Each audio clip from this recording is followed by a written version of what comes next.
সেরাদ্বীপে যাওয়ার উদ্দেশ্যে রওনা দিলাম আমরা।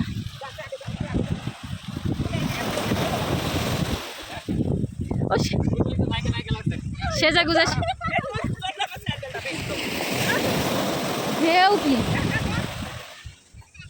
আমাদের জন্য দাঁড়ায় রয়েছে বললো।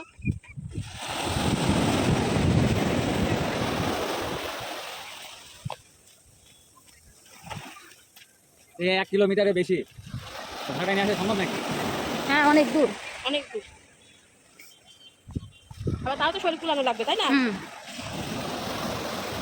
আয়ানি ভালো দেখো, এত সুন্দর জায়গা মাশাআল্লাহ, সেন্টমার্টিন না আসলে তো বোঝাই যাবে না, এত সুন্দর লাগছে দেখতে। আর আমরা এখন যাচ্ছি সেরাদ্বীপ যাওয়ার জন্য, বোটে যাব, সেই জন্য আমার বোটের কাছে যাচ্ছি। ওখানে সবাই আগে যে পৌঁছে গেছে, তাই আমাদের আসতে একটু লেট হয়েছে, আমরা তাই এখনও হেঁটে হেঁটে ওখানে যাচ্ছি। আর ঢেউ কি পানির, এই যে ওই আসছে আরও সঙ্গী সবাই। আর আয়ান তার দাদার মাথার উপর উঠে এই যে আসছে ঘাড়ে চড়ে।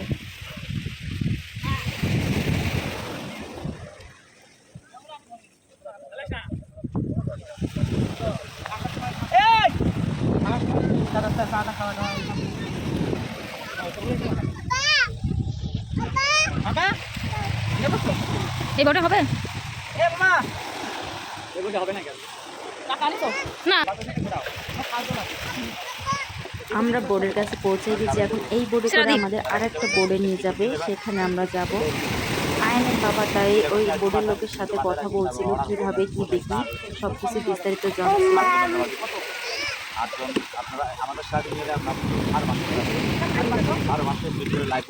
জনপতি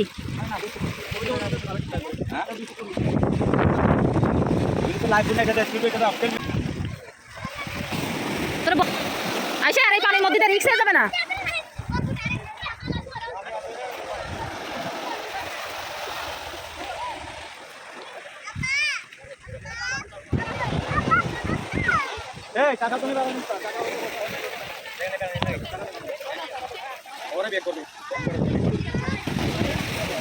আমরা এই যে বোটে করে ওই বোটটায় যাবো, দেখা যাচ্ছে এখান থেকে। আর ওই বোটে আরও অনেকে যাচ্ছে, আমরা সবাই একসাথে বোটে উঠে যাবো।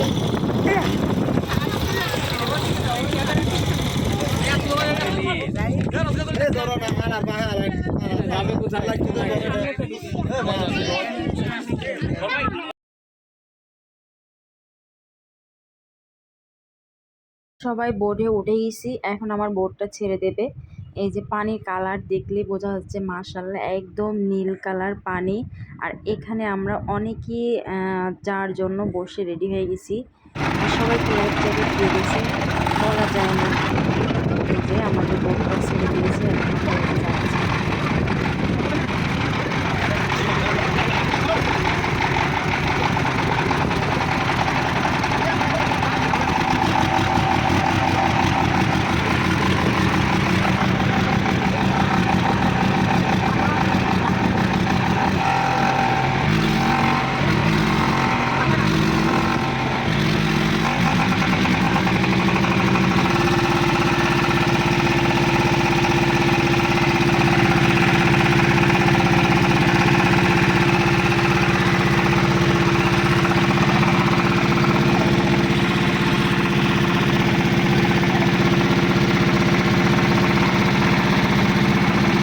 আমরা সেরাদ্বীপে পৌঁছেই গেছি সুস্থভাবে। অনেকটা দূর পাড়ি দিয়ে এই সেরাদ্বীপে আসতে হয়, পুরো সাগরের মাঝখান দিয়ে, অনেকটা ভয়ে ছিলাম। যাক ইনশাল্লাহ পৌঁছে গেছি সুস্থভাবে, কোনো সমস্যা আমাদের হয়নি।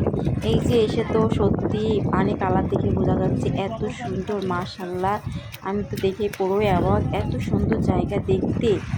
আর যে একবার আসবে সে তো দেখে সত্যি ফিদা হয়ে যাবে, মনে হচ্ছে আমার বাইরে কোনো দেশে বাইরে ঘুরতে আসছে। এখানে পানির কালারটা এত সুন্দর, একদম ক্লিয়ার পানি।